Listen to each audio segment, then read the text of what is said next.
Hi, Sinead here, and I wanted to talk briefly about long distance relationships. Now, I've been wanting to do a video on relationships for a while and dating, and for whatever reason, I kept changing my mind, but now I'm finally talking about a very specific type of relationship, which is long distance.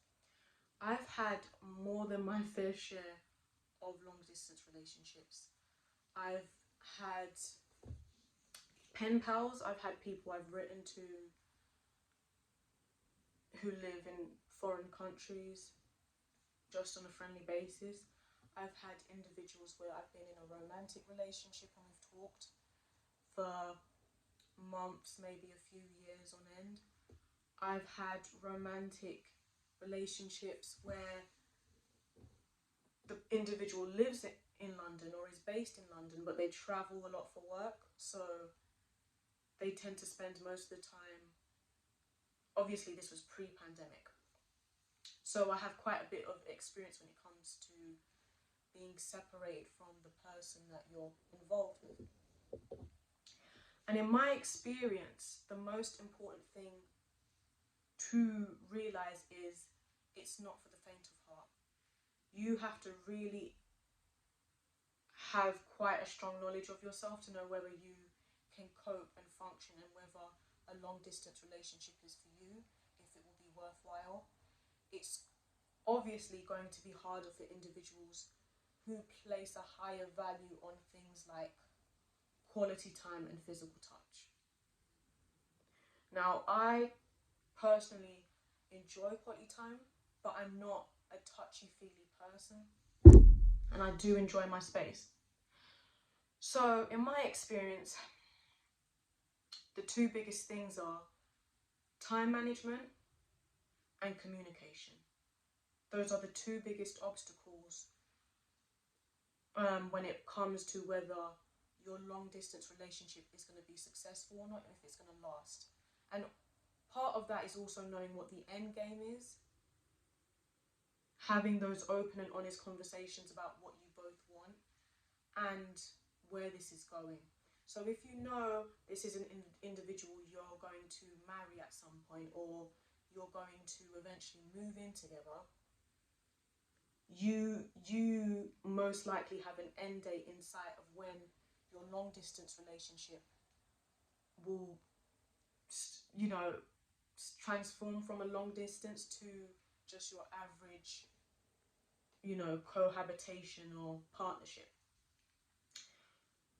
You could, however, be two individuals who enjoy being in a union, but you don't necessarily like living together or being under each other's feet all the time, where you like traveling for work, but every now and again you like coming home to someone and having that comfort and that quality time.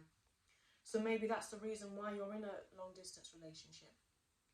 Now, in my experience, the most successful long distance relationships I've had have been individuals who, I guess, we were more compatible. Our temperament was similar in the sense that when we were together, we managed our schedules to make the most of that time when we were in the same country, in the same city.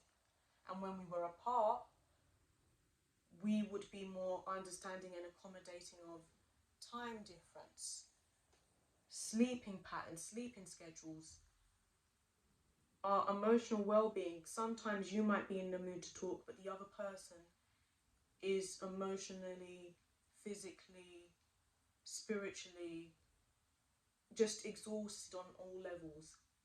Maybe they're introverted, they need to recharge, or they need some me time.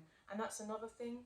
If you are the kind of person who values codependency, because some people do, I've found, they need to be in a relationship, they need to be with someone, and the person they're with, it's like they're completely absorbed in that person.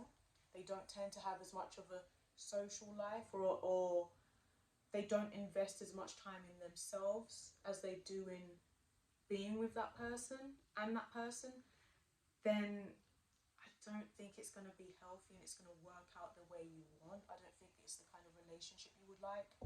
You don't want to end up resenting someone who's busy in another country and maybe they've overslept a few times or they haven't got back to you straight away.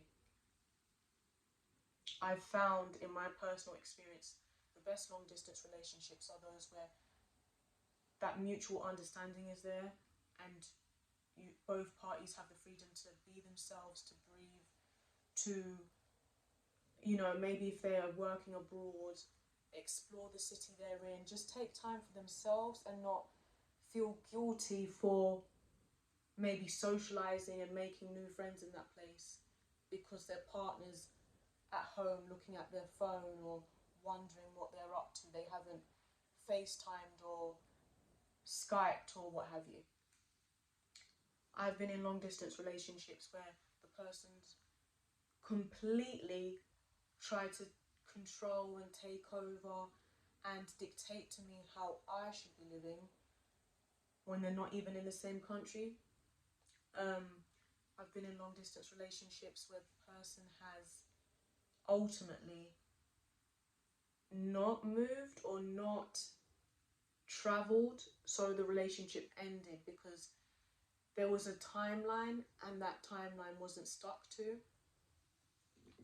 So as I said, this is a very interesting topic to me. I've had a lot of experience with it.